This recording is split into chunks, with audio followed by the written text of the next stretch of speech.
오늘은 하나님의 불꽃 같은 눈으로 마음에 합한 자녀를 찾고 계신다는 제목으로 말씀을 전합니다. 우리 자녀들이 아브라함의 복을 받게 하려면 하나님 마음에 합한 자가 되어야 됩니다. 하나님은 진흙탕 세상 속에서 하나님 마음에 합한 자를 찾고 계십니다.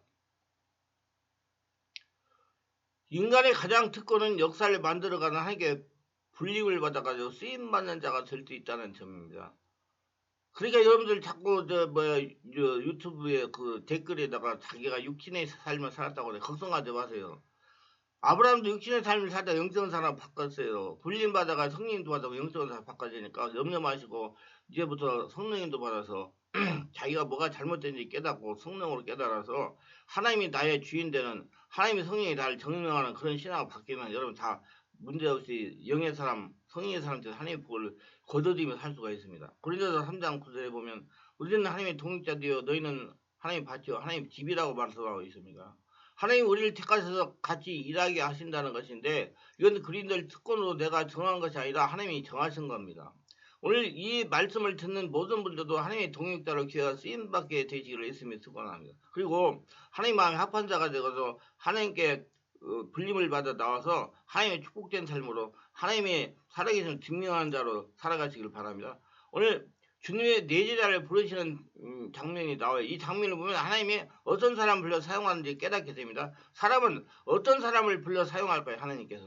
하나님께서는 어떤 사람을 불러 사용할까요? 첫째, 성실한 사람을 찾습니다. 주님이 4명의 제자를 부를 때 그들은 무엇을 하고 있었습니까? 베드로, 안드레는 그물을 던지고 있었고 야고보와 요한은 그물을 깃고 있었습니다. 하나님은 노는 사람보다 항상 성실한 사람을 찾습니다. 여러분 일을 해야 됩니다.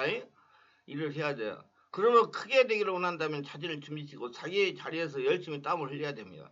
하나님이 현재 일에 충실한 사람을 불러서 사용합니다. 그래서 하나님은 데살로가 3장 10절에 우리가 너희와 함께 있을 때에도 너희에게 말하기를 누구든지 일하기 싫어도 먹지도 말게 하라 하였더니 이 말씀이 일하지 않는 사람은 굶어서 죽는다는 말과 같습니다. 제가 군대에서 생활할 때부터 지금까지 자명처럼 여기는 말이 있어요. 이뿐이 안 볼 때 더 잘하자. 오늘 주어진 자리에 충실하면 내일은 더 많은 것이 주어진다. 그렇습니다. 오늘 성실한 땀을 내일은 축복으로 귀걸이다. 지금 작은 일에 충실하지 못하면 큰 일에서 결코 충실하지 못합니다. 유지한 사람들은 모두 작은 일에 열심히 일하는 사람이다. 그처럼 보잘것없는 일이라도 자신에게 맡겨진 일을 꾸준히 감당하는 것이 위대함입니다. 1950년대 서울의 한 교회에 30년 동안 교회 종을 치던 한 집사님이 계셨습니다.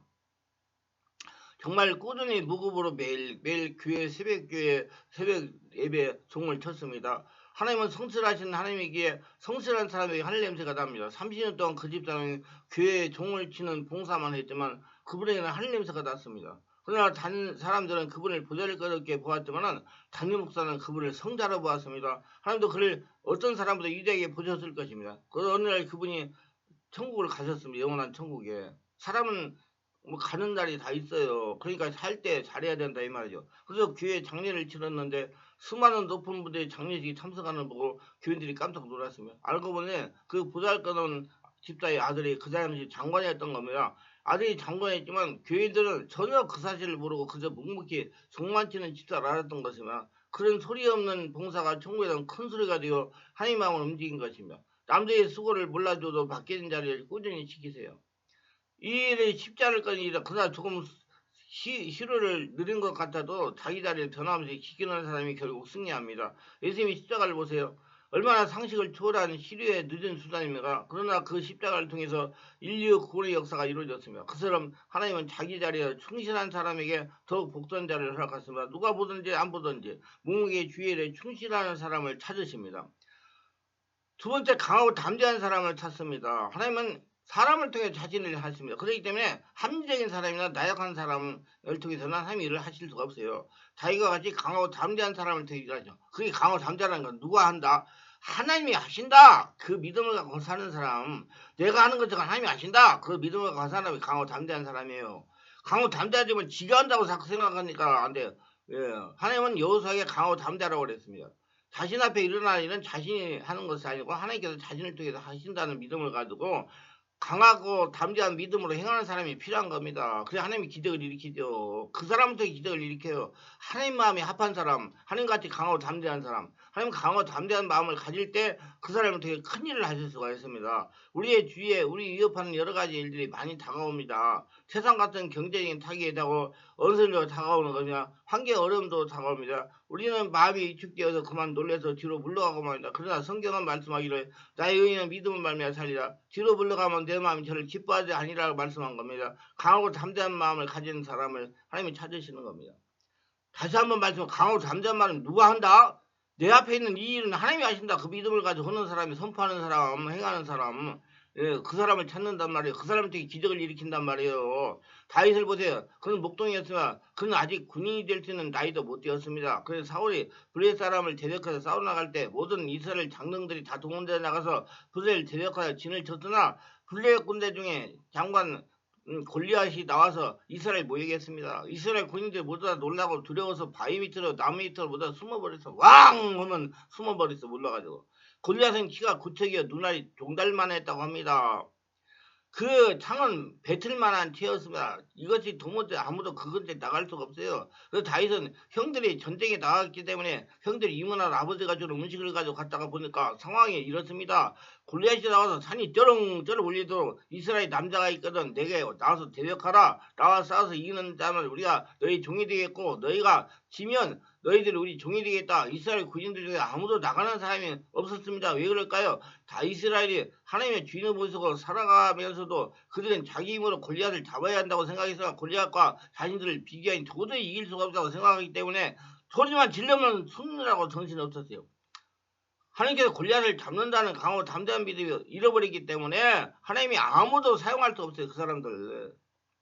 심지어 사울 왕까지 못 써요. 하나님이 하신다는 믿음이 없는 사람.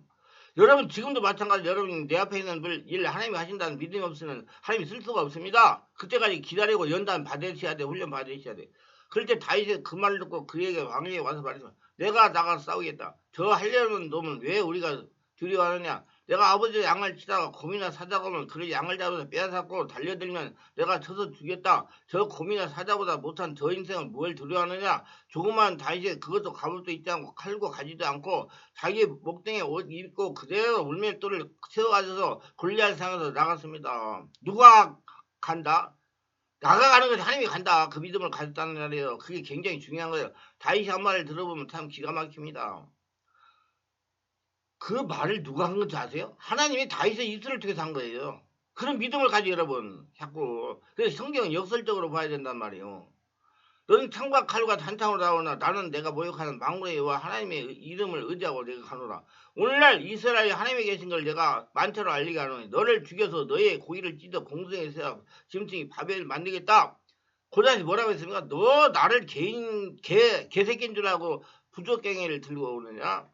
이놈 단칼에 베어버리겠다. 그러나 이 조그만 다윗이 강하고 담대한 마음으로 골리앗을 대결하여 하나님의 이름으로 믿음으로 불맷들을 물매에 넣어가지고 뛰어나가서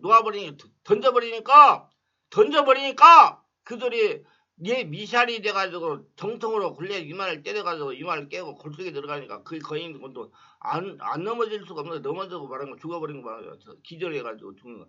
그래서 다윗이 그거 뛰어가가지고 그 사람 목을 발로 눌고 그 지가 갖고 있던 골리앗이 갖고 있던 칼을 빼가지고 그 목을 짤뚝 잘라가지고 이스라엘 대승리를 가져온 것입니다. 하나님 이 사람이 필요한 거예요. 다윗이. 그런데 그 다윗을 어떻게 누가 했다고요? 하나님이 하셨어요. 다윗의 강하고 담대한 믿음을 보고 다윗은 지금 자기가 한다고 생각하지 갔어요. 아니 조그마한 애가 그 골리앗 굿정상생 골리앗을 어떻게 대항해서 싸웁니까? 지금 말도 안 돼. 근데 하나님의 이름, 하나님이 나를 통해 일하신다는 믿음으로 가서 이런 사람을 하나님이 들어서 선택해서 쓰신다는 말이야. 그렇게 강하고 담대한 자가 돼야 돼요. 그래서 우리 어린이 자녀들을 그냥 부모 밑에다 오해가지고 오냐 하지 마세요. 강하게 세상에 광야 같은 세상 눈 배면 코베 같은 세상에 보내가지고 그 살아남는 훈련을 시켜야 돼요. 그래야지 살아남지요. 너무나 부모 품에다가 안고 살지 마세요. 이스라엘 군인들이 강하고 담대한 마음으로 나왔다면 하나님의 그런 능력으로 주어서 사용할 건데 모두 겁장에 대해서는 살아계신 하나님의 계시면도 사용할 수 없습니다. 하나님의 상하시는 막대기가 겁장이가 되니까 하나님이 쓸 수가 없었으나 보살가는 초립종 다윗 강하고 담대한 믿음으로 나갈 때 하나님이 사용할 수가 있었습니다. 하나님은 다윗과 같이 강하고 담대한 사람을 찾으시는 것입니다. 오늘도 강하고 담대해가지고 하나님께 쓰임 받으시고 하나님께 선택받아가지고 하나님의 나라의 군사가 되고 여러분 삶에 하나님이 주시는 복을 거둬들이면서 잘 살아가시기 바랍니다. 기도합니다. 오늘 저의 설교를 끝까지 들어보신 분들 축복하소서. 특별하게 구독과 알림 설정 공유하신 분들을 기억하시고 사랑의 하나님께 쓰임받은 자리에 대해서 하나님의 살아계심을 세상이 증명하는 하나님 말씀대로 자기 자신이 하나님 나라 보물이 돼가지고 평생 하나님과 동행하며 다윗과 같이 하나님의 복을 거둬들이며 살아가옵소서. 예수님의 이름으로 기도합니다. 아멘.